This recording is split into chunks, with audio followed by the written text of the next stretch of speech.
Wei Wuxian's eyes and mind whirled. Then he heard Lan Xichen burst out laughing. Wei Wuxian stared at him in surprise, exclaiming, "Ah!"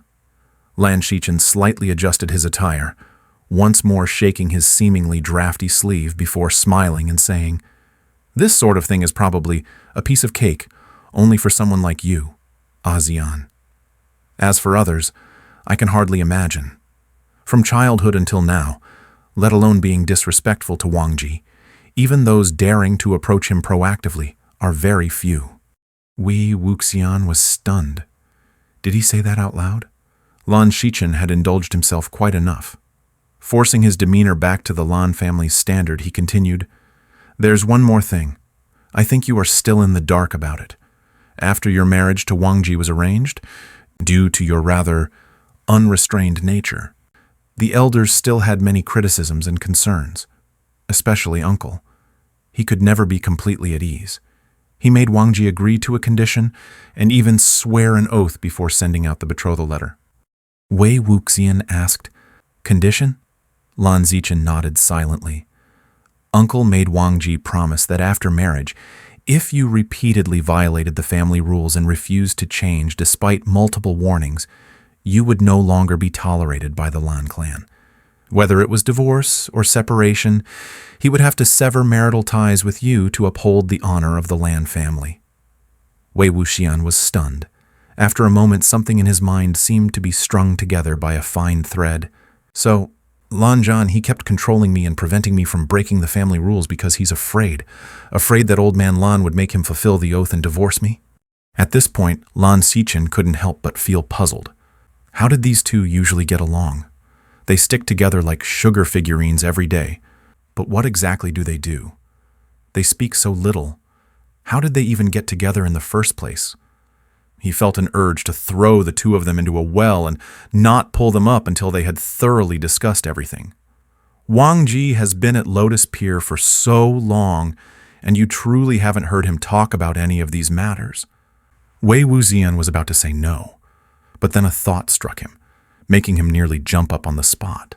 Lan Zhan, though unable to talk with him directly, didn't leave him completely in the dark.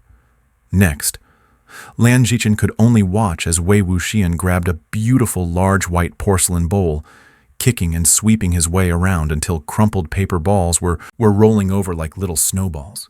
He hurriedly picked out the one on top, the one Lan Wangji had stuffed through the door after waiting outside for very long. Wei Wuxian smoothed out the paper, revealing the neatly written words. "Wei Ying, I'm sorry, I shouldn't have bitten you. But there's another thing. I don't regret it. When we return to Gusu, I'll buy you Emperor's Smile. I miss you." Wei Wuxian's grip tightened on the paper, staring at these final 4 words. Lan Zhan had never expressed his feelings so explicitly before. His fingers repeatedly brushed over each character, trying to grasp the profound sincerity behind them. But all he felt were the crisscrossing creases he had caused earlier. Feeling somewhat lost, he laid the paper on the ground, smoothing his palm over those solemn strokes, again and again, in an attempt to flatten the wrinkles.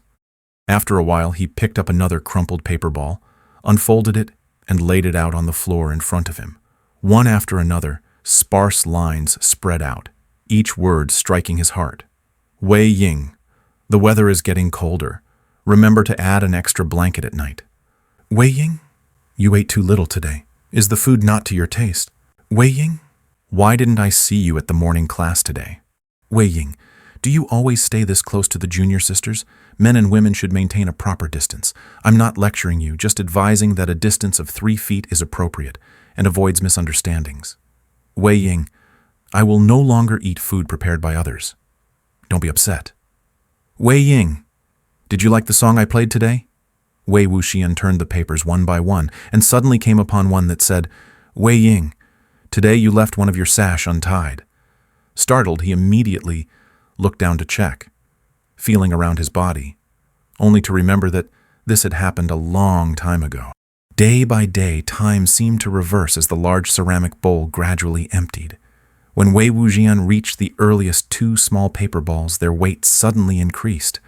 A large tortoise bit down on one of the paper balls, hanging below it like a weight.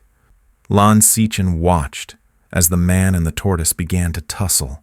"Let go! You stinky tortoise, give me back my note.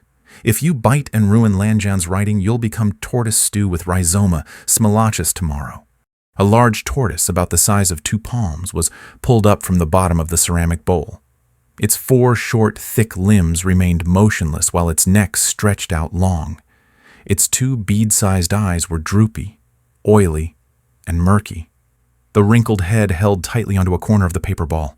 Lan Xichen's eyes widened. "This tortoise?" Wei Wuxian replied with a nonchalant tone.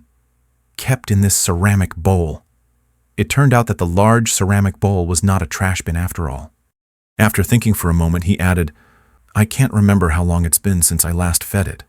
The large tortoise remained unfazed in the face of danger, unwaveringly biting onto its rare morsel, refusing to let go even though its owner cursed its ancestors.